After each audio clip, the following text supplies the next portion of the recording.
il est proposé là, dans le projet de passer à 33 semaines de stage, de période de formation en milieu professionnel, donc au lieu de 22 semaines aujourd'hui. Donc c'est 50% de plus. C'est plutôt positif, non, ça? Ah non, alors 33 semaines de stage, ça correspond à une année scolaire. Une année scolaire, c'est en gros 36 semaines, d'accord? Vous voyez, un peu pour faire un petit peu de... Donc si on fait un petit récapitulatif, en 2009, on avait un bac pro en 4 ans, on est passé en 3 ans, donc on a perdu une année de formation. En 2018, il y a eu la transformation de la voie professionnelle, où on a perdu à peu près 10% de nos horaires réglementaires, que ce soit en enseignement général ou en enseignement professionnel. Et là, aujourd'hui, on passerait à une formation qui est en gros sur 2 ans, puisqu'on a une année qui serait en stage. Donc en fait, on perd les fondamentaux, on perd la qualité de nos enseignements. Et puis ce qu'il faut voir quand même, c'est que le lycée professionnel, c'est l'école de la République.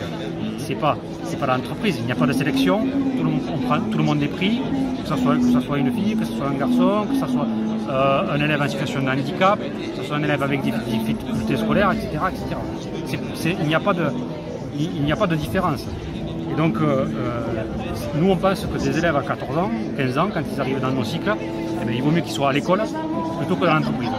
Voilà, donc c'est en ça que nous sommes défavorables à ce projet de réforme de la voie professionnelle. Est-ce que vous pensez pouvoir faire reculer le gouvernement? Bien, on a encore une mobilisation qui est quand même intéressante. Il faut savoir qu'à peu près sur le département, on touche à peu près 250 personnels. Qui travaillent en lycée professionnel, c'est entre 230 et 250 personnels. Donc voilà, donc le rassemblement aujourd'hui, plus les personnels qui sont grévistes et qui ne viennent pas au rassemblement, est loin d'être négligeable. Donc oui, je pense qu'on peut faire reculer le gouvernement, qui depuis d'ailleurs la première journée du 18, communique très peu sur le sujet. Et le 18 qui avait été une journée qui avait été fortement réussie au niveau national, au niveau départemental, mais aussi au niveau national. Et donc on voit que là, ils sont un petit peu à l'attente de voir ce qui se passe. Les élèves, eux, qu'est-ce qu'ils en pensent? Les élèves, on a fait un petit tractage là, cette semaine au niveau des élèves. Bon, les premiers retours qu'on a, c'est ils ne comprennent pas l'augmentation des durées de stage en entreprise. Sur des milieux ruraux comme ici, ils sont déjà en difficulté pour trouver des stages. Et donc là, on leur dit on va augmenter de 50%. C'est déjà difficile pour eux de trouver des lieux de stage intéressants.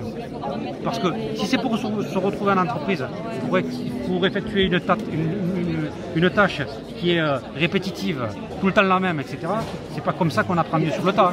Parce que c'est le mot d'ordre du gouvernement, on apprend mieux sur le tas. Et si c'est pour aller en entreprise, pour effectuer une activité toujours la même, dont l'entreprise a besoin, c'est un peu ce qui se passe. Alors que dans les établissements scolaires, ils ont un large panel, ils travaillaient déjà sur l'enseignement professionnel, on a des ateliers avec des référentiels, des programmes, etc. Donc on a l'impression que dans ce qui est dit, c'est qu'ils ne touchent pas aux problématiques professionnelles. Or c'est pas vrai.